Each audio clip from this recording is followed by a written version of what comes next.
ورحمۃ اللہ وبرکاتہ۔ ان الحمد للہ نحمده ونستعینه ونستغفره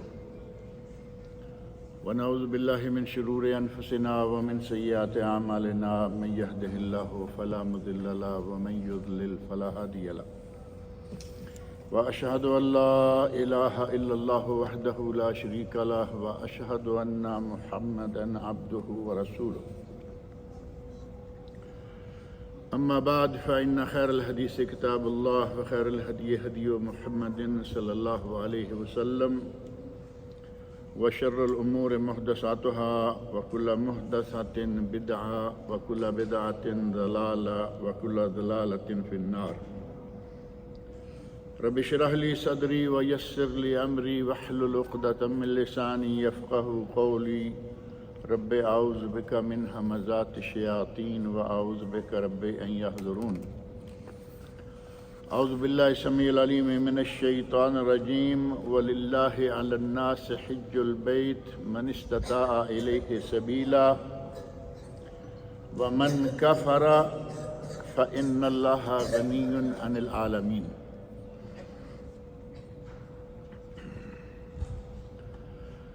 اللہ رب العزت کا بہت بڑا احسان ہے کہ نیکیاں کمانے کا ایک بہت بڑا موسم اب بالکل ہی قریب آ گیا ہے۔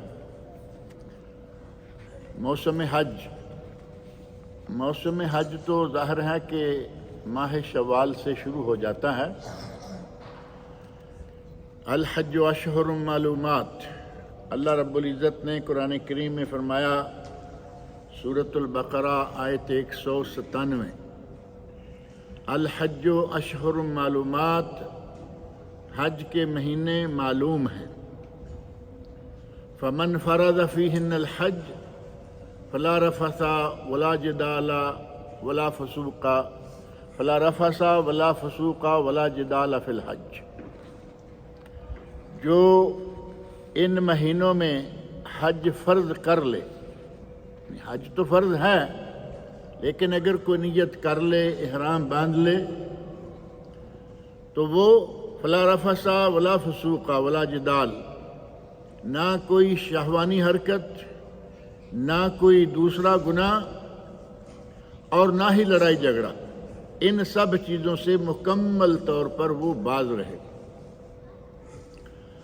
اور صحیح بخاری شریف میں نبی اکرم صلی اللہ علیہ وسلم نے ارشاد فرمایا کہ وہ حج کے مہینے ماہ شوال، ماہ ذوالقعدہ اور ذوالحجہ ہیں۔ ماہ ذوالقعدہ جس ماہ سے ہم گزر رہے ہیں، اس مہینے کو اللہ رب العزت نے ایک خاص فضیلت دے رکھی ہے جو ہمارے یہاں عموماً لوگوں کے ذہن میں نہیں ہوتی عموماً، اور وہ فضیلت یہ ہے کہ نبی اکرم صلی اللہ علیہ وسلم نے 4 عمرے کیے، اور چاروں کے چاروں عمرے آپ نے ذوالقعدہ میں کیے۔ رمضان المبارک میں نبی صلی اللہ علیہ وسلم کا عمرہ کرنا ثابت نہیں ہے، لیکن العمرہ فی رمضان تعدل حجہ، اس میں کوئی شک نہیں کہ رمضان میں عمرہ کرنا نبی صلی اللہ علیہ وسلم نے فرمایا کہ وہ حج کے برابر اجر و ثواب رکھتا ہے۔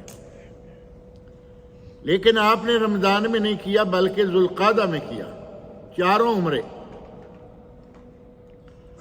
اور ایسا تو ہو نہیں سکتا کہ اللہ رب العزت اپنے نبی کے لیے وہ مہینہ پسند فرمائے جو مہینہ دوسرے مہینوں سے کوئی کم فضیلت والا ہو۔ لیکن یہاں مسئلہ انتظامی امور کا آتا ہے تو پھر ذوالقعدہ میں عموماً عمرہ پہ جانے والوں کو روک دیا جاتا ہے تاکہ حج پر آنے والے لوگوں کے لیے راستے آسان رہیں اور آسانیاں رہیں۔ لیکن اگر کوئی شروع ذوالقعدہ میں جاتا ہے تو اسے کوئی نہیں روکتا۔ 15 کے قریب غالباً آ کے یا پہلا ہفتہ کھلا چھوڑتے ہیں اور پھر اس کے بعد وہ روک دیتے ہیں۔ بہرحال ذوالقعدہ سے ہم گزر رہے ہیں جو کہ بہت ہی فضیلت والا مہینہ ہے، اور اس ماہ ذوالحج کی اللہ رب العزت نے بڑی ہی فضیلت بیان فرمائی ہے۔ نبی اکرم صلی اللہ علیہ وسلم نے آپ کی ایک دو نہیں کئی احادیث میں فضیلت بیان فرمائی، اور اللہ رب العزت نے اس کا حج فرض قرار دیا۔ ذوالحج میں حج کرنا فرض ہے، اور اس کی فرضیت اسی آیت میں موجود ہے، سورہ آل عمران آیت 97، وَلِلَّهِ عَلَى النَّاسِ حِجُّ الْبَيْتِ، لوگوں پر اللہ کے لیے بیت اللہ شریف کا حج کرنا فرض ہے۔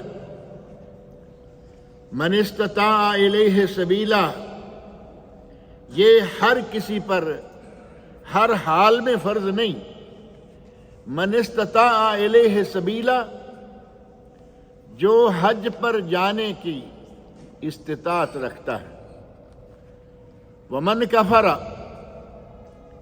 اور اگر کوئی استطاعت بھی رکھتا ہے اور جان بوجھ کر حج بھی نہیں کرتا، فإن اللہ غنی عن العالمین، اللہ تمام جہانوں سے غنی ہے، اسے ہمارے حج سے کچھ فائدہ پہنچنے والا نہیں۔ اگر کوئی نہیں جاتا تو اللہ کو کوئی نقصان نہیں ہونے والا۔ غنی عن العالمین، وہ تو تمام جہانوں سے غنی ہے، حج کرے گا تو اپنا فائدہ، نہ کرے گا تو اس کا اپنا نقصان۔ اس آیت میں اللہ رب العزت نے خاص دو چیزیں، ایک یہ کہ حج فرض ہے، اور دوسرا یہ کہ من استطاع الیہ سبیلا، جو وہاں تک جانے کی استطاعت رکھتا ہو۔ نبی اکرم صلی اللہ علیہ وسلم سے پوچھا گیا کہ استطاعت کیا ہے؟ آپ نے ارشاد فرمایا الزاد والراحلہ، زاد راہ، جانے آنے کا خرچہ، راستے کا خرچہ، وہاں جتنا عرصہ رہے گا اس کا خرچہ، اور جب تک وہاں رہے گا گھر والوں کا خرچہ۔ اگر یہ موجود ہے تو اس پر حج فرض ہے۔ اور ساتھ ہی بڑے سخت الفاظ میں اللہ تعالیٰ نے فرمایا وَمَنْ كَفَرَ، اور جو کفر کرے، استطاعت ہوتے ہوئے جان بوجھ کر حج نہ کرے یا حج کا انکار کرے، فإن اللہ غنی عن العالمین، اللہ تمام جہانوں سے غنی ہے، اسے کسی کی کوئی پرواہ نہیں۔ اب رہا مسئلہ یہ کہ ہر طرح کے حالات موجود ہوں، جو استطاعت کے بارے میں کہا گیا الزاد والراحلہ، سواری اور زاد راہ، اس کے ساتھ ہی اہل علم نے ایک اور شرط قرار دی ہے، جو کہ نبی اکرم صلی اللہ علیہ وسلم کے ارشادات سے ہے، کہ اگر حاجی عورت ہو تو اس کے لیے ضروری ہے کہ اس کے ساتھ محرم بھی ہو۔ اکیلی عورت تو کوئی بھی سفر نہیں کر سکتی، اور یہ تو نیکی کا سفر ہے۔ اپنے ساتھ محرم کو لے، اور اگر کوئی دنیا میں بالکل اکیلی رہ گئی ہے، بہت نادر قسم کے ایسے واقعات موجود ہیں کہ نہ باپ ہے، نہ شوہر ہے، نہ بھائی ہے، نہ بیٹا ہے، نہ چچا ہے، نہ ماموں ہے، یہی مردوں میں ایسے لوگ ہیں، اور نہ ہی داماد ہے جو وقتی طور پر محرم ہو جاتا ہے، کوئی بھی نہیں، لیکن اللہ رب العزت نے اسے مال و دولت سے نواز رکھا ہے۔ علماء کی ایک جماعت نے کہا کہ وہ معتبر قسم کی خواتین، یعنی نوجوان لڑکیوں کی ٹولی نہ لے لے، جیسا کہ آج کل نوجوان لڑکیوں کی ٹولیاں بن بن کے جا کے عمرہ کر کے آ رہی ہیں بغیر محرم کے، اور حج کرنے بھی جاتی ہیں۔ معتبر قسم کی، معمر، بڑی عمر کی، سمجھدار قسم کی عورتیں، ٹھہری ہوئی عورتیں، ان کے گھروں میں اگر وہ جا کے حج کر لیتی ہیں تو صرف ایک مرتبہ، اور وہ صرف حجۃ الاسلام، حج جو کہ فرض ہے، اس پہ اگرچہ فرض نہیں ہوا لیکن باقی سارے حالات اس کے ٹھیک ہیں تو وہ حج کر لے۔ اب نہ تو وہ نفل حج کر سکتی ہے اور نہ ہی وہ اکیلے اس طرح جا کر عمرہ کر سکتی ہے، کیونکہ عورت کے لیے محرم شرط ہے۔ کوئی بھی سفر ہو، عورت کا اس سفر پر اکیلے نکلنا جائز نہیں ہے، اور راستے پرامن ہوں، ایک شرط یہ ہے حج کے لیے۔ اور آپ یقیناً جانتے ہیں کہ یہاں الحمدللہ سعودی عرب میں راستے بہت ہی پرامن ہیں۔ امن کے بارے میں، سعودی عرب کے بارے میں کافر ممالک بھی کہہ رہے ہیں کہ دنیا کا سب سے پرامن ملک کوئی ہے تو وہ سعودی عرب ہے۔ الحمدللہ راستے پرامن ہیں، کسی قسم کا کوئی خطرہ نہیں، اور حکومت نے ہر قسم کے انتظامات حاجیوں کے آرام کے لیے، حاجیوں کی سہولتوں کے لیے، حاجیوں کے کھانے پینے کے لیے، حاجیوں کی رہائشوں کے لیے ہر طرح کے انتظامات کر رکھے ہیں۔ اور پوری سعودی مشینری، ایک تو ہے وزارت حج، وہ منسٹری جس کا کام ہی حج پہ سارے انتظامات کرنا ہے۔ اس کے علاوہ وزارت صحت، ڈاکٹرز، نرسیں اور شرطہ، پولیس اور فوج، یہ سارے کے سارے ادارے، اور حرس الحدود، حرس الوطنی، کوسٹ گارڈ، نیشنل گارڈ، جتنے بھی امن و امان کو قائم رکھنے والے ادارے ہیں وہ سارے کے سارے حج پہ مصروف ہیں۔ آپ دیکھیں گے کہ وہاں طرح طرح کی وردیاں نظر آئیں گی۔ گورنمنٹ نے اتنے انتظام کر رکھے ہیں حجاج کے لیے، اور حجاج کے لیے ایک شرط گورنمنٹ نے لگا رکھی ہے۔ اب جب اس شرط کی باری آتی ہے ہمیں کوئی انتظام یاد نہیں رہتا، ہمیں حکومت کی قربانیاں بالکل نظر ہی نہیں آتی کہ حکومت ہمارے لیے اور دنیا بھر سے آنے والے حجاج کے لیے کیا کر رہی ہے، سب بھول جاتے ہیں۔ اور وہ شرط کیا ہے؟ لا حج بدون تصریح، پرمٹ کے بغیر، تصریح کے بغیر حج نہ کریں۔ اب یہ اگر کہا جائے کہ حکومت نے ایسے ہی کہہ دیا ہوگا، باقاعدہ علماء کی کمیٹی اور دارالافتاء، اسی طرح کبار علماء، ان کا بورڈ، اور مجمعات فقہیہ جسے فقہ اکیڈمیز کہا جاتا ہے، ان سب کے مشورے کے ساتھ یہ شرط لگائی گئی ہے کہ لوگوں کو تصریح کے ذریعے تھوڑا سا پابند کیا جائے تاکہ انتظامات میں خلل نہ آنے پائے۔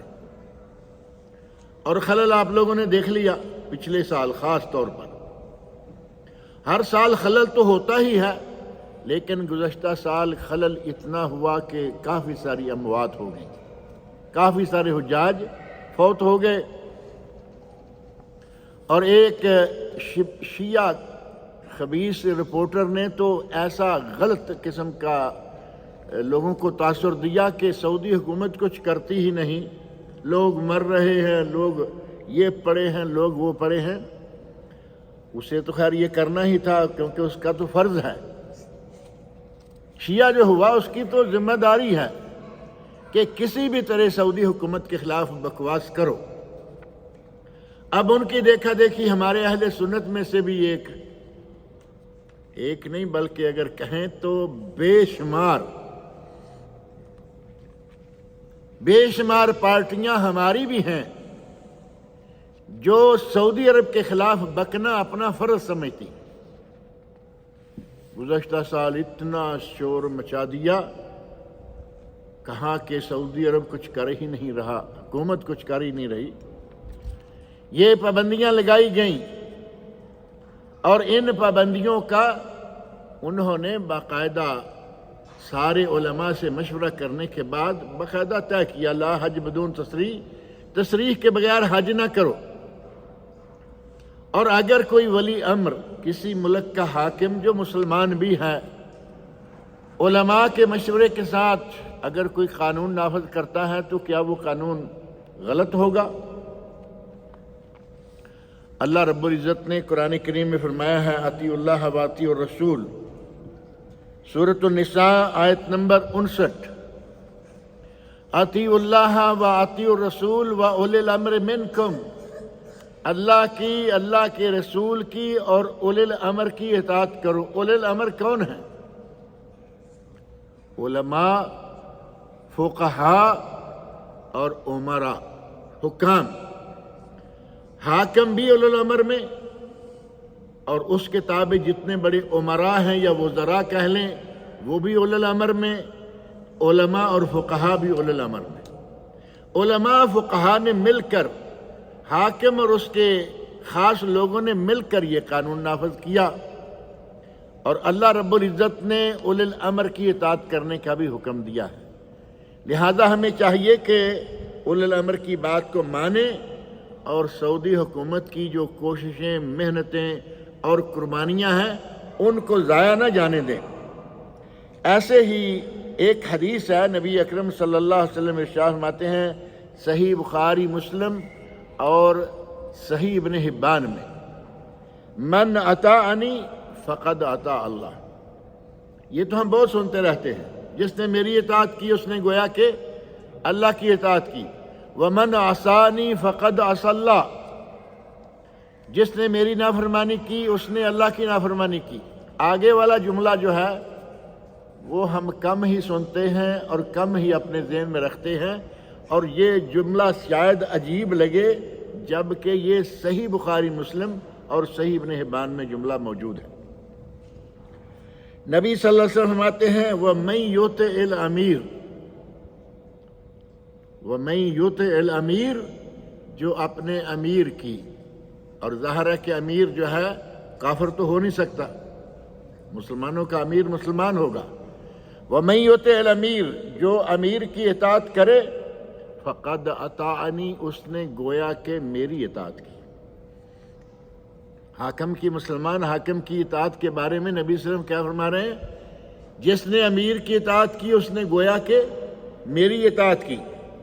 وَمَن يَعْصِ الْأَمِيرَ، جس نے امیر کی، اپنے مسلمان حاکم کی نافرمانی کی، فقد عصانی، اس نے میری نافرمانی کی۔ اب امیر کہے کہ تصریح لے کے آؤ، اور ہم کسی نہ کسی طریقے چھپ چھپا کے مکہ پہنچ جائیں۔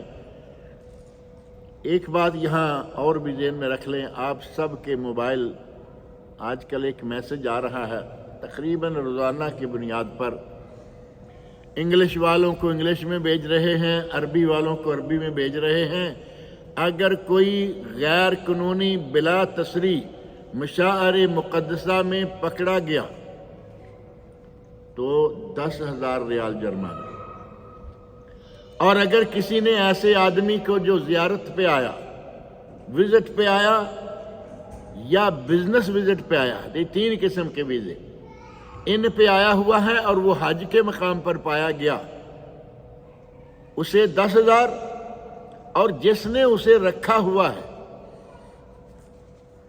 یعنی جس کی کفالت پر وہ آیا ہے اس کو 1,00,000 ریال جرمانہ۔ اب جس کا جو جی چاہے، جس کے پاس جتنے پیسے ہیں وہ اس کے مطابق بات چیت کر سکتا ہے۔ فقہی قواعد اور جتنے بھی عقلی دلائل دیے جا سکیں یہ سب موجود ہیں کہ حکومت کے اس قانون کو یا اس نظام کو، تصریح والے کو ایسے بڑا ایزی نہیں لینا چاہیے کہ کسی نہ کسی راستے ہم نکل جائیں گے، بہت غلط۔ حکومت کی بات کو ماننا ہمارے لیے ضروری ہے۔ اور جو لوگ بلا تصریح حج کرتے ہیں، ظاہر ہے کہ ان کے پاس ٹینٹ نہیں ہوتے، ان کو ٹینٹ نہیں ملتے، جب تصریح نہیں تو ٹینٹ کہاں؟ ان کے لیے ٹینٹ نہیں، وہ کہاں ہوں گے؟ اب کسی روڈ پر، کسی راستے پر، اس کنارے پر، اس کنارے پر، اور مشاعر مقدسہ میں رش کا باعث بنیں گے۔ سواریوں کے لیے رکاوٹ کا باعث بنیں گے۔ جو حجاج باقاعدہ تصریح کے ساتھ اور باہر سے ویزے لے کے آئے ہوئے ہیں، ان کے لیے طرح طرح کی مشکلات جو ہیں ان کا باعث بنیں گے۔ لہذا ہمیں چاہیے کہ اس معاملے کو حکومت کی طرف سے نہیں بلکہ اللہ اور اس کے رسول کی طرف سے بھی مانیں کہ یہ ہمیں حکم ہے کہ ہم حج کریں تو باقاعدہ تصریح لے کے کریں، بلا وجہ نہ نکلیں۔ اور ساتھ ہی جو یہ نقصانات ہوتے ہیں حجاج کے، بلا تصریح والے حجاج کی وجہ سے، اسلام کا ایک قاعدہ ہے لا ضرر ولا ضرار، بلکہ یہ حدیث رسول صلی اللہ علیہ وسلم ہے۔ نبی اکرم صلی اللہ علیہ وسلم سنن ابن ماجہ، سنن کبریٰ بہقی کی یہ معروف حدیث ہے، لا ضرر ولا ضرار، نہ کسی کو نقصان دو اور نہ خود نقصان اٹھاؤ۔ اب یہاں جو لوگ اس طرح جاتے ہیں وہ خود بھی نقصان میں ہوتے ہیں، دوسروں کو بھی نقصان دیتے ہیں، خود بھی طرح طرح کی اذیتیں برداشت کرنا پڑتی ہیں اور دوسروں کے لیے بھی اس کا سبب بنتے ہیں۔ اور صرف یہی نہیں بلکہ ایک دوسری حدیث ہے، حضرت عبداللہ بن عمر رضی اللہ عنہما سے مروی ہے، المسلم من سلم المسلمین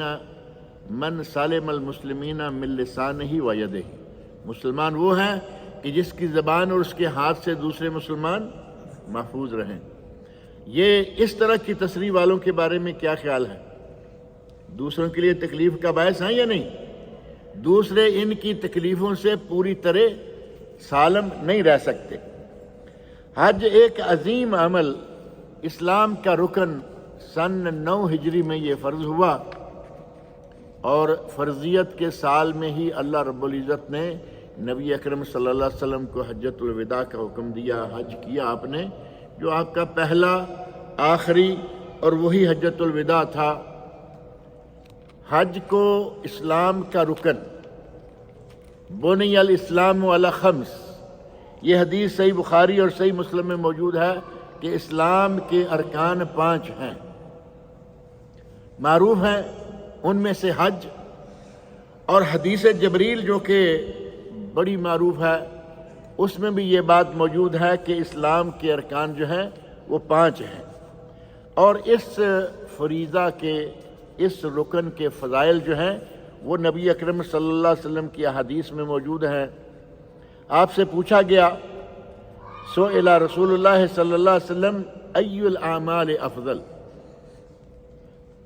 افضل ترین عمل کون سا ہے؟ تو آپ نے ارشاد فرمایا الایمان باللہ ورسولہ، اللہ اور رسول پر ایمان لانا۔ صحابی نے پوچھا ثم ماذا، یا رسول اللہ اس کے بعد؟ فرمایا جہاد فی سبیل اللہ، اللہ کی راہ میں جہاد کرنا۔ پوچھا گیا ثم ماذا، اس کے بعد؟ تو فرمایا حج مبرور، اس کے بعد حج مبرور ہے۔ اور حج مبرور کے بارے میں ہی دوسری حدیث جو ہے اس میں نبی اکرم صلی اللہ علیہ وسلم ارشاد فرماتے ہیں، صحیح بخاری اور صحیح مسلم کی حدیث ہے، حضرت ابو ہریرہ رضی اللہ عنہ بیان فرماتے ہیں کہ نبی صلی اللہ علیہ وسلم فرمایا العمرۃ الی العمرۃ کفارۃ لما بینہما، ایک عمرہ دوسرے عمرہ کے درمیان والے تمام گناہوں کا کفارہ ہے۔ والحج المبرور لیس لہ جزاء الا الجنہ، اور حج مبرور کی جزا تو صرف جنت ہی ہے۔ گویا کہ حج مبرور جنت کا ٹکٹ ہے، جنت کی ضمانت ہے۔ اور حج مبرور کیا ہے؟ بعض اہل علم نے کہا کہ حج مقبول، جو حج اللہ تعالیٰ قبول کر لے۔ کسی نے کہا کہ جو حاجی حج کر کے واپس آئے اور اس کا دل، اس کی کایا پلٹ جائے، دل پہلے کبھی نہ کبھی گناہوں کی طرف بھی لے جاتا تھا، اب اسے گناہوں سے نفرت ہونے لگے، نیکیوں کی طرف اس کی رغبت بڑھنے لگے، تو سمجھ لیں کہ وہ جو حج کر کے آیا ہے وہ حج مبرور ہے۔ اس کی کایا پلٹ جائے، اس میں ایک انقلاب آ جائے۔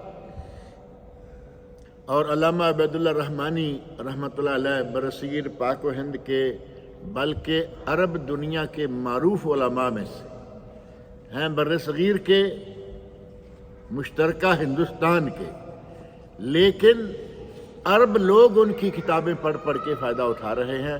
مشکات شریف کی شرح انہوں نے لکھی ہے جس کے مقابلے کی شرح آج تک نہیں آئی۔ اس میں وہ لکھتے ہیں کہ حج مبرور میں یہ علماء نے جتنی باتیں ذکر کی ہیں یہ ساری کی ساری ہی آ جاتی ہیں۔ اگر اللہ کے لیے حج کیا ہے اللہ حج کو قبول کرے گا، حج مقبول ہو گیا۔ اور اگر حاجی حج کر کے واپس آئے اور جیسے پہلے تھا اوباش قسم کا، ویسے ہی حاجی پھر اسی طرح کا آ جائے تو اس نے حج ہی کیا کیا۔ اس سلسلہ میں کئی ایک واقعات ہیں، وہ واقعہ ذکر کرنے کی بات طویل ہو جائے گی۔ حج کر کے اگر آ گیا اور اس نے اپنے آپ کو تھوڑا سنبھال لیا، پرانا ورقہ پھاڑ دیا جو گناہوں سے بھرا ہوا ہے، اور نئے سرے سے اپنی زندگی کی کتاب کا نیا صفحہ شروع کر دیا جس میں گناہ نہ آئیں، صرف نیکیاں ہی نیکیاں آئیں، تو سمجھے کہ اس کا حج باذن اللہ تعالی حج مبرور ہے۔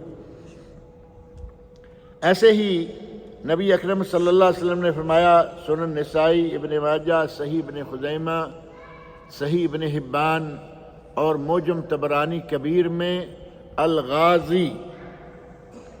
الغازی فی سبیل اللہ والحاج والمعتمر وفد اللہ،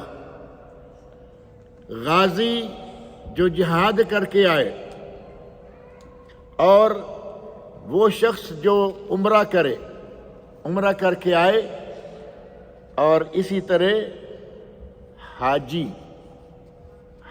حج کر کے آئے، عمرے والا عمرہ کر کے آئے، مجاہد جہاد کر کے غازی بن کے آئے، یہ اللہ کے وفد ہیں، اللہ کے مہمان ہیں۔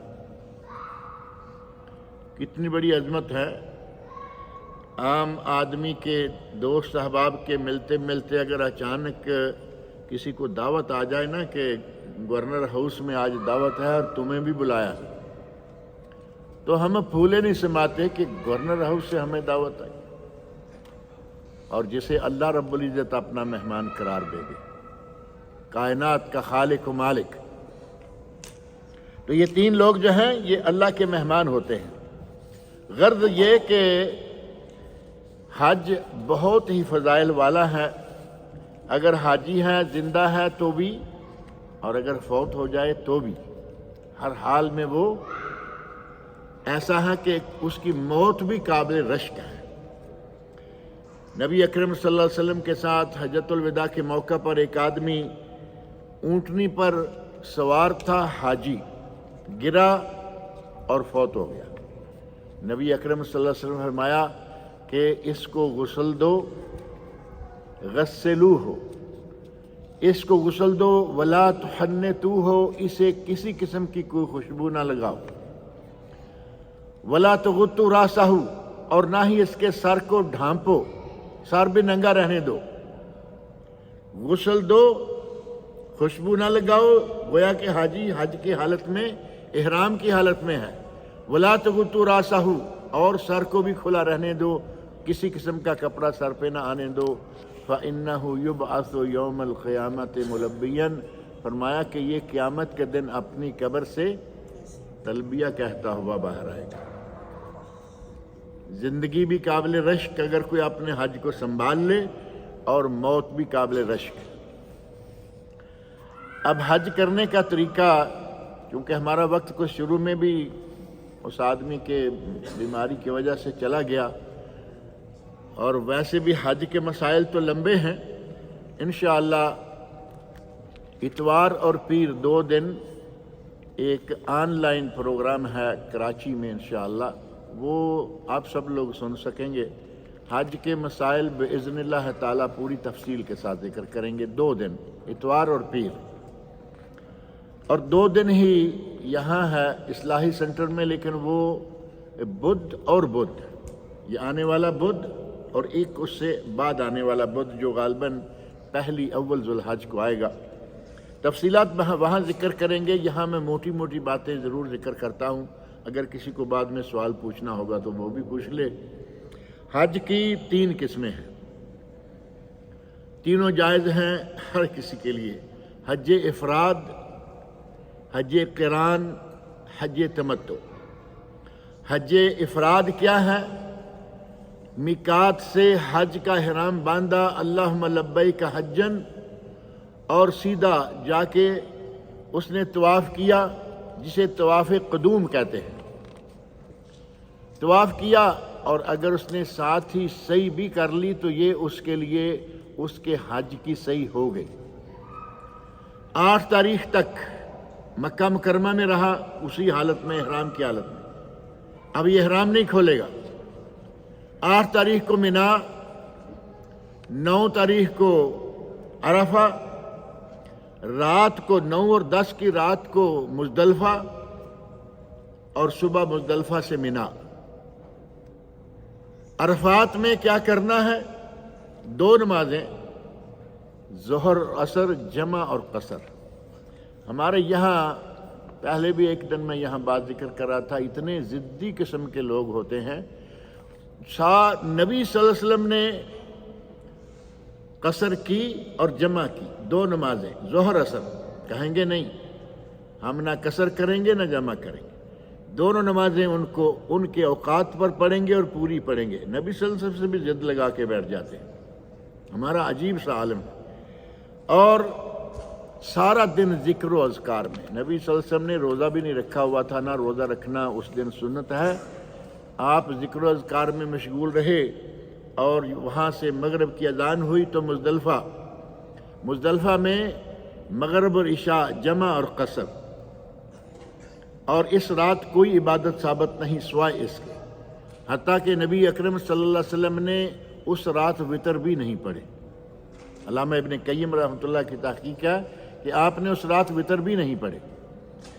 آدھی رات کے بعد بڑے لوگوں کو، کمزور لوگوں کو، بچوں کو منا جانے کی اجازت ہے۔ نوجوان لوگوں کو، سواریوں والوں کو چاہیے کہ وہ سورج نکلنے کے قریب سنت کے مطابق وہاں سے روانہ ہوں۔ اور آگے 10 تاریخ شروع ہو گئی، 10 ذو الحج کو 4 کام کرنے ہیں۔ ان میں سے پہلا کام یہ کہ جمرہ کبریٰ یا جمرہ عقبہ، جسے بڑا شیطان کہا جایا کرتا تھا، اس پر 7 کنکریاں مارنی ہیں۔ پہلا کام 7 کنکریاں۔ دوسرا کام ذبح قربانی، ذبح یا قربانی، نہر، اونٹ ہے تو نہر، گائے، بھیڑ، بکری، دمبا یہ ہیں تو ان کے لیے نہر نہیں بلکہ ذبح ہے۔ تیسرا کام حلق یا تقصیر، بال گنجا کروانا یا بالوں کو چھوٹا کروانا۔ اور چوتھا کام ہے طواف افاضہ، جسے طواف زیارت بھی کہا جاتا ہے، اور یہی طواف حج بھی ہے۔ اگر مفرد ہے تو اسے صحیح کرنے کی ضرورت نہیں ہے۔ مفرد کے لیے جو صحیح اس نے آتے ہی طواف قدوم کے ساتھ کر لی ہے کافی۔ اگر وہ قارن ہے، حج قران کیا ہے، تو وہ میقات سے کہے گا اللہم لبیک حجن و عمرہ، اے اللہ میں حج عمرہ دونوں کے لیے آیا۔ احرام باندھا، احرام کی پابندیاں رکھتے ہوئے 8 تاریخ تک احرام میں رہے گا، پھر آگے روانہ ہو گیا منا میں، عرفات، مزدلفہ، واپس منا۔ اور یہ بھی آج 10 تاریخ کو صرف طواف کر لے، صحیح کرنے کی اس کی ضرورت نہیں ہے، کیونکہ یہ پہلے آتے ہی صحیح طواف کے ساتھ کر چکا ہے۔ اب تیسرا حج، بڑا حج، افضل ترین حج ہے حج تمتع۔ اس کے لیے آپ نے میقات سے احرام باندھنا ہے عمرہ کا، اللہم لبیک عمرہ، اور تلبیہ لبیک اللہم لبیک، اور آپ نے جا کے طواف کرنا ہے، صحیح کرنی ہے، بال منڈوانے ہیں اور احرام نکال دینا ہے۔ عمرہ مکمل ہو گیا۔ اور 8 تاریخ تک آپ چاہے مہینہ پہلا آگے ہے، کیونکہ شوال کے شروع سے حج کا عمرے کا حج کے لیے عمرے کا احرام باندھنے کی اجازت ہے۔ اب آپ مہینہ پہلے ہیں، 10 دن پہلے ہیں، ہفتہ پہلے ہیں، آپ نے سادہ لباس میں رہنا ہے، کوشش کرنی ہے کہ نمازیں ساری کی ساری حرم میں پڑھی جائیں اور باجماعت پڑھی جائیں۔ 8 تاریخ کو آپ جہاں موجود ہیں، اپنے گھر سے، اپنے ہوٹل سے، اور اگر کسی نے اسی طرح چانس لیا ہوا ہے جیسے بلا تصریح والے لیتے ہیں، تو وہ حرم سے احرام باندھے اور اللہم لبیک حجن، آج وہ کہے گا اللہم لبیک حجن کیونکہ اس کا عمرہ مکمل ہو چکا ہے، اور تلبیہ کہتا ہوا مینا روانہ ہو جائے۔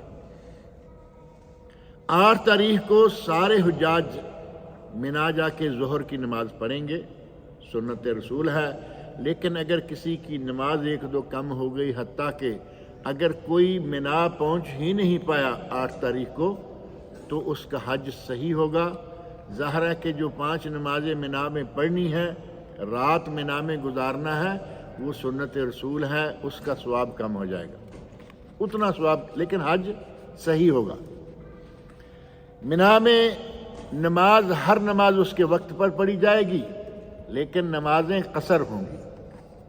یہاں پھر وہی مسئلہ، لو جی ہم تو یہاں رک گئے ہیں، آ کے خیمہ ہے، ایئر کنڈیشن ہے، کھانے ہر طرح کے مل رہے ہیں، بلکہ آئس کریم کے باقاعدہ وہاں لائنیں لگی ہوئی ہوتی، ٹینٹوں کے اندر کمپنیوں کے آئس کریم کے باقاعدہ وہ باکس جو فریش آئس کریم دے رہے ہیں، ساری آسانیاں موجود ہیں، تو ہم قصر کیوں کریں؟ یہ آپ کی میری عقل کے مطابق بات نہیں ہے کہ ہر چیز موجود ہے۔ اللہ کے نبی صلی اللہ علیہ وسلم نے قصر کی، ہمیں قصر کرنی چاہیے۔ اور کبار علماء نے یہ بات لکھی ہے کہ اس کا تعلق سفر سے نہیں، یہ جو قصر ہے، قصر اور جمع، اس کا تعلق سفر سے نہیں، اس کا تعلق مناسک حج سے ہے کہ نبی صلی اللہ علیہ وسلم نے حج ایسے کیا، ہم ایسے ہی حج کریں گے تاکہ مسنون حج ہو۔ اگر 5 نمازیں پڑھ لی الحمدللہ، 5 نہیں ہوئیں، جتنی ہوئیں ٹھیک ہے، نہیں تو سیدھے عرفات چلے جائیں۔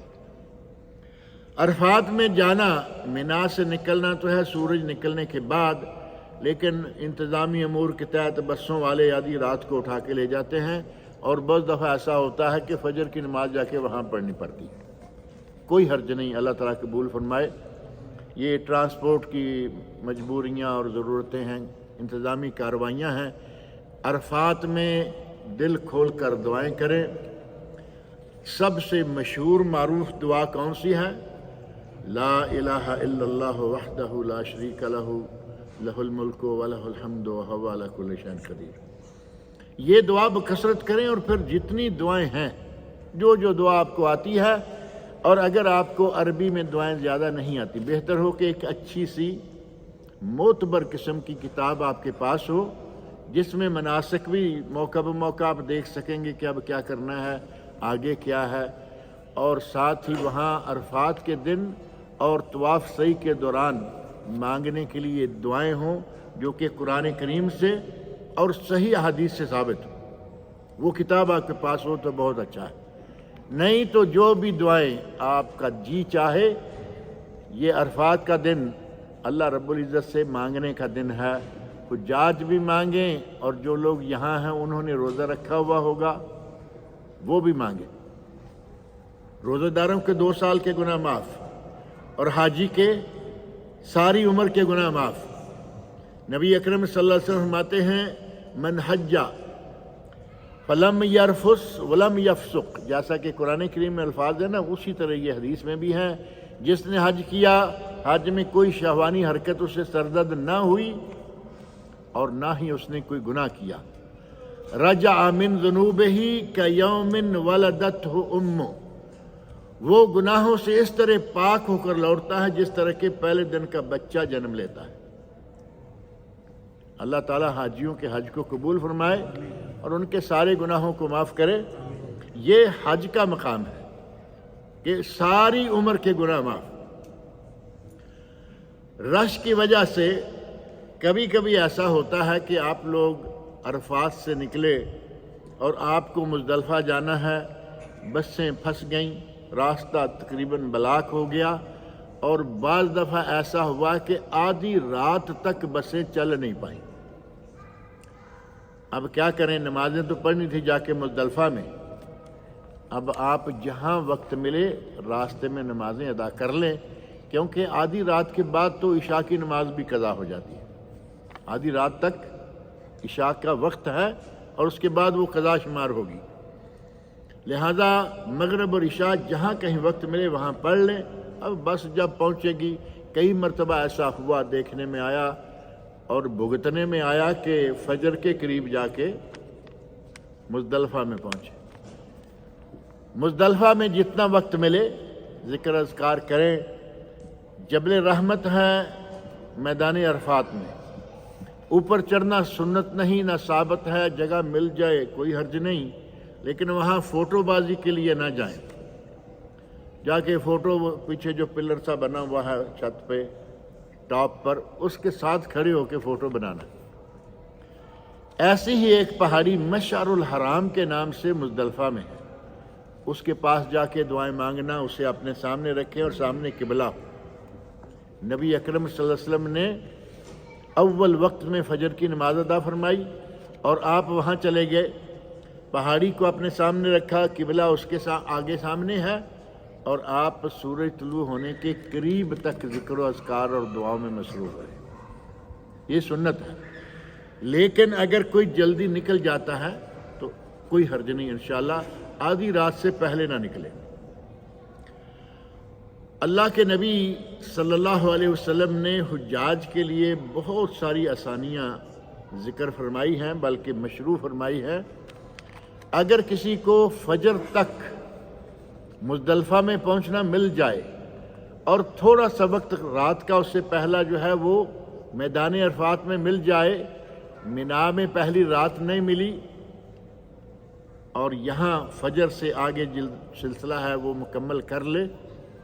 نبی اکرم صلی اللہ علیہ وسلم سے ایک صحابی نے آ کے کہا، یا رسول اللہ میں فلاں پہاڑوں سے آیا ہوں، پہاڑی علاقے میں رہنے والا تھا، مجھے نہیں معلوم کہ جبل رحمت کہاں ہے، عرفات کتنا ہے، میں فلاں پہاڑوں سے ہوتے ہوئے یہاں پہنچا اور راستے میں جو بھی پہاڑ آیا میں ہر پہاڑ پہ تھوڑا تھوڑا بیٹھتا آیا۔ اب سادگی دیکھیں، میں ہر پہاڑ پہ تھوڑا تھوڑا بیٹھتا آیا ہوں کہ شاید یہ جبل رحمت ہے۔ آپ نے فرمایا، کیا تم نے فجر ہمارے ساتھ یہاں مزدلفہ میں آ کے پڑھی ہے؟ تو اس نے کہا، ہاں میں فجر میں آپ کے ساتھ شامل ہو گیا تھا۔ آپ نے فرمایا، تیرا حج مکمل ہو گیا۔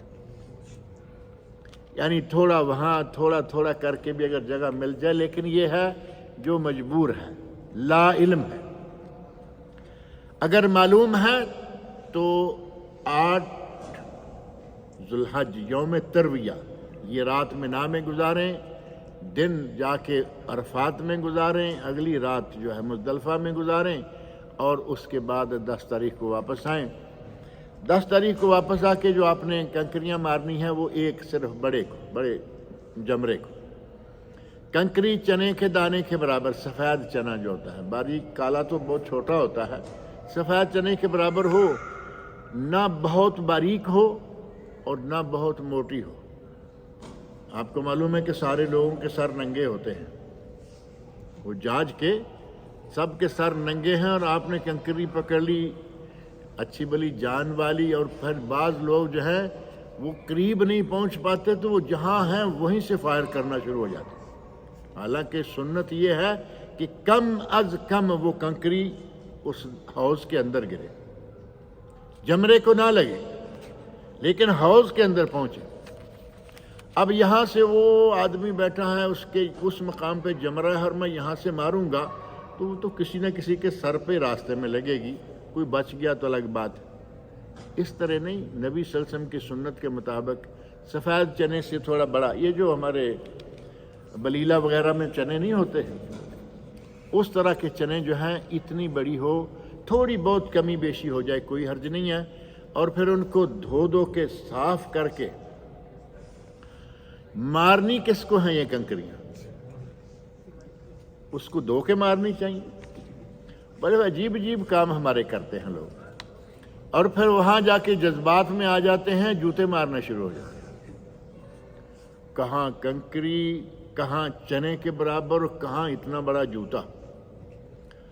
ایسے واقعات ہم نے اپنی آنکھوں سے دیکھے، بلکہ بہت ساتھ کھڑے ہو کر دیکھے۔ ہمیں اچھی طرح یاد ہے، مختصر ذکر کرتا ہوں کہ جیسے چلتے ہوئے حوض کے پاس پہنچے، اس وقت یہ لمبا نہیں تھا، یہ بہت پہلے کی بات ہے، کم و بیش 35-38 سال پہلے کی۔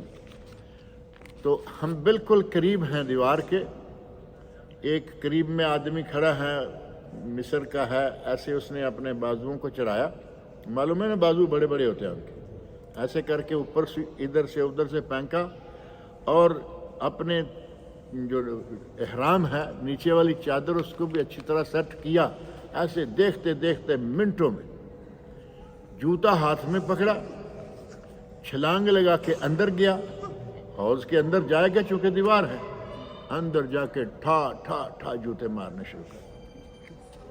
یہ حد سے تجاوز ہے، سنت جتنی ہے اتنا ہی رہے، اس سے آگے نہ جائیں۔ 10 تاریخ کو اگر آپ نے تین کاموں میں سے کوئی 2 کر لیے، 4 کام ہے نا، ان میں سے آپ نے طواف یا رمی اور حلق، ان تینوں میں سے کوئی ایک بھی کر لیا تو آپ تحلل اول، یعنی اب آپ کو احرام اتار دینے کی اجازت ہے، احرام اتار دیں، نہائیں دھوئیں، خوشبوئیں لگائیں، کوئی حرج نہیں۔ اگر کسی نے ابھی طواف نہیں کیا تو طواف کرنے کے لیے جائے، نبی اکرم صلی اللہ علیہ وسلم خوشبو لگا کے طواف کرنے کے لیے گئے۔ حضرت عائشہ فرماتی ہیں کہ میرے پاس جو سب سے بہترین خوشبو تھی، میں نے وہ خوشبو نبی صلی اللہ علیہ وسلم کو لگائی۔ خوشبو لگا کے جائیں، کیونکہ کئی دن سے آدمی حرام میں ہوتا ہے، کچھ گرمی بھی ہے، ہر وقت آپ ایئر کنڈیشن کے سامنے تو نہیں بیٹھے رہیں گے، باہر نکلنا ہوا، پسینہ آیا، تو خوشبو وغیرہ لگا کے خوب ماحول کے حساب سے وہاں جائیں۔ اور اگر کوئی 4 کاموں میں سے کسی کام کو آگے پیچھے کر بیٹھے، 4 کام ہے نا، رمی جمرہ نمبر 1، نمبر 2 ذبح نحر، نمبر 3 حلق یا تقصیر، نمبر 4 طواف، ان 4 میں سے کوئی بھی آگے پیچھے ہو جائے، نبی صلی اللہ علیہ وسلم کے پاس مختلف صحابہ آئے، اس نے کہا کہ میں نے یہ کر لیا ہے، اس نے کہا میں نے یہ کر لیا ہے، رمیتو بعد ان امسیتو، یا رسول اللہ میں نے شام ہونے کے بعد جا کے یا شام کے قریب جا کے رمی کیا ہے، ظاہر ہے اس سے پہلے وہ قربانی کر دیے، بال کٹوا لیے۔ آپ نے جو بھی صحابی آیا اس سے فرمایا لا حرج، لا حرج، کوئی حرج نہیں، 4 میں سے کوئی آگے پیچھے ہو جائے، لیکن کوشش کریں کہ سنت کے مطابق ہی سارا کام ہو۔ اب آپ نے یہ 4 کام کر لیے۔ بعض دفعہ ایسا ہوتا ہے کہ خاتون ساتھ ہے اور اسے حج جو طواف ہے، طواف حج، طواف زیارت یا طواف افاضہ، اس کے کرنے سے پہلے وہ مینسز وغیرہ شروع ہو گئے تو وہ رک جائے، وہ طواف نہ کرے، جب تک وہ پاک نہیں ہوگی تب تک وہ رکی رہے۔ اس کا شوہر ہے، بھائی ہے، بیٹا ہے، جو بھی ہے وہ طواف کر لے، اور یہ آ کے مکہ میں اپنی جو 3 دن کی باقی کی صحیح ہے رمی ہے، 1 دن پہلا 10 کا اس کو چھوڑ دیں، 10 کا جو ہے 10 تاریخ عید والے 1 جمرے کو کرنی، اس کے بعد تینوں جمروں کو 3 دن رمی کرنا سنت رسول ہے۔ یہاں سے 1 دن کھاتے ہیں ہمارے مولوی حضرات، جو کہتے ہیں نا نماز بھی پوری پڑھنی ہے، قصر نہیں کرنی اور جمع بھی نہیں کرنی، وہ کہتے ہیں کہ حج کے 5 دن ہیں، حج کے 5 دن، جبکہ حج کے 6 دن ہیں۔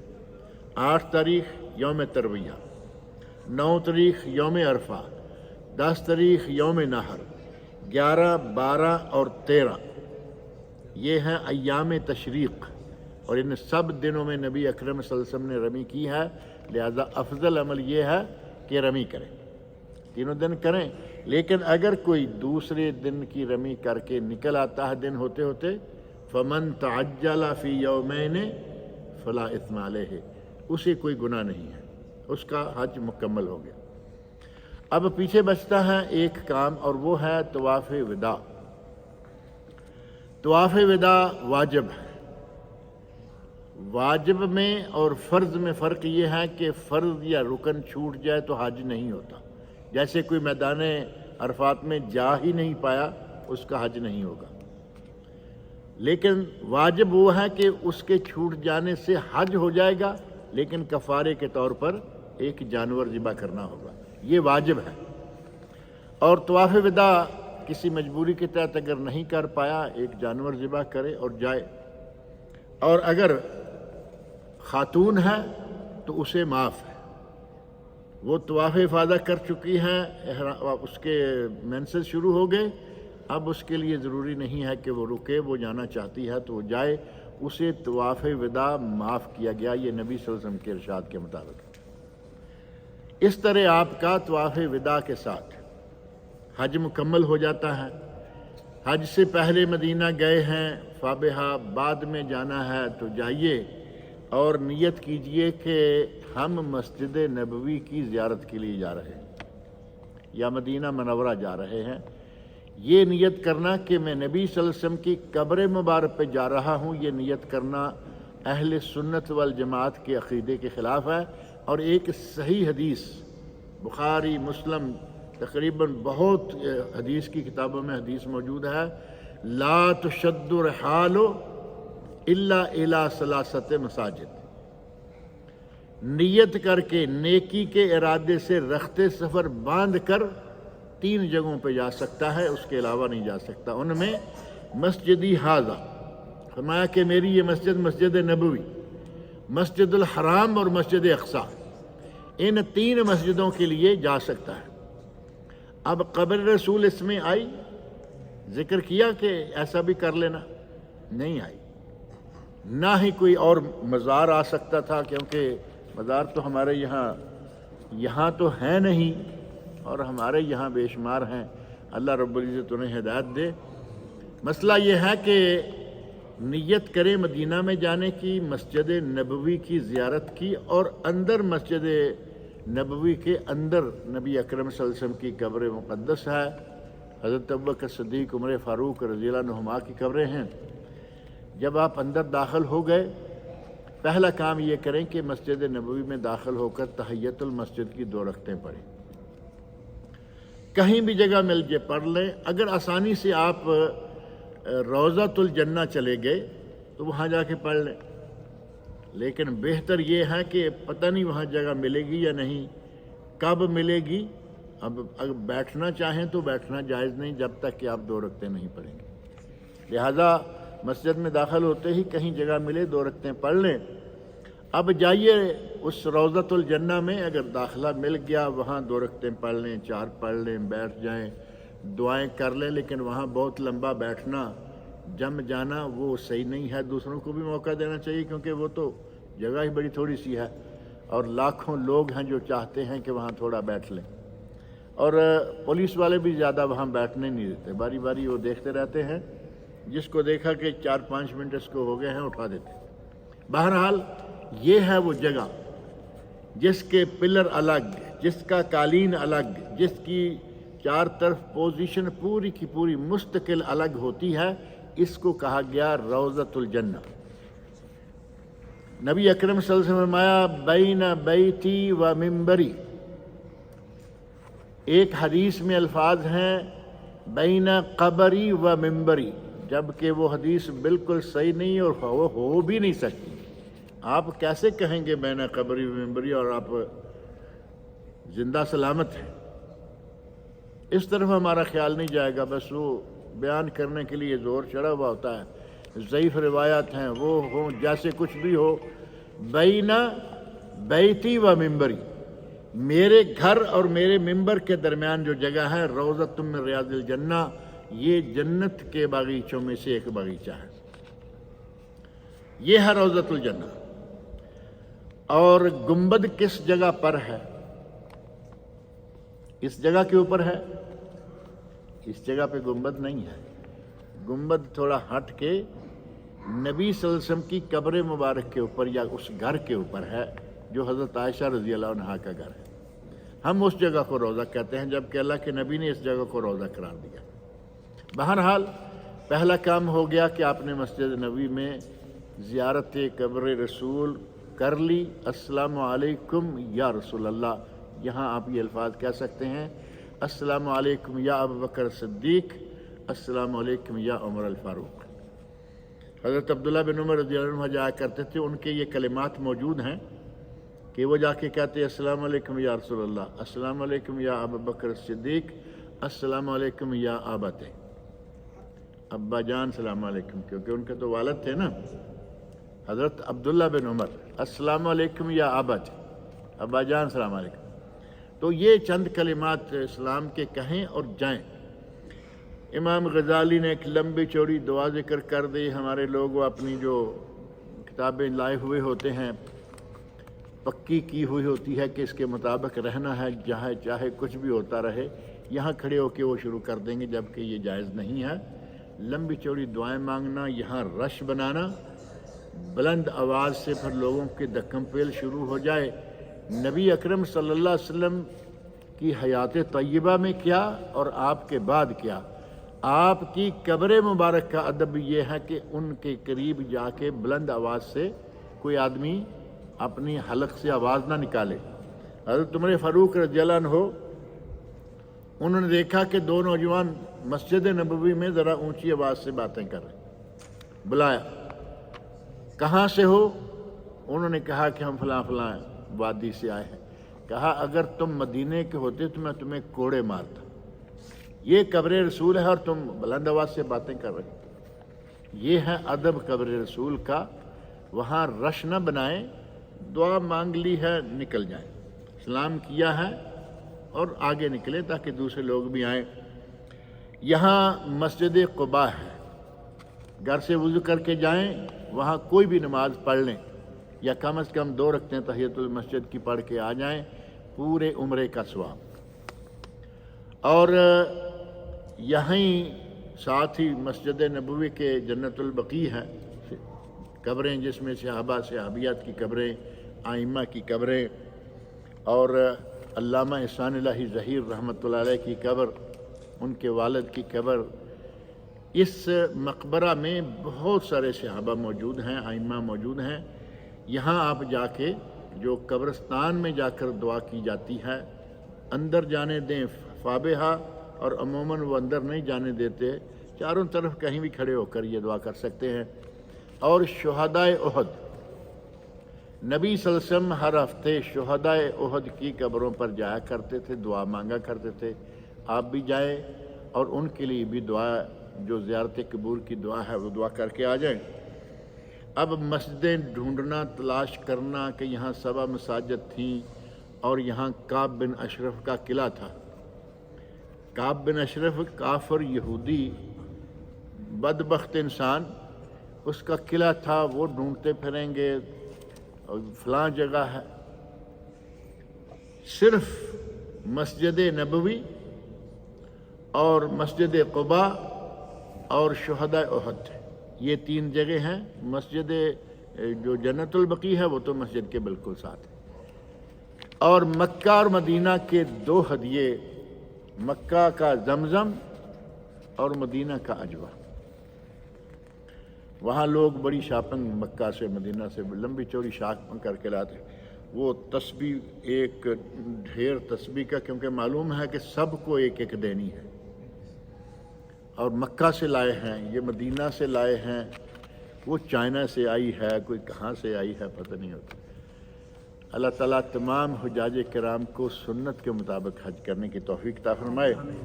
اگر آپ لوگ پہنچیں گے تو انشاءاللہ تعالیٰ وہاں پھر تفصیل کے ساتھ یہ باتیں ذکر کریں۔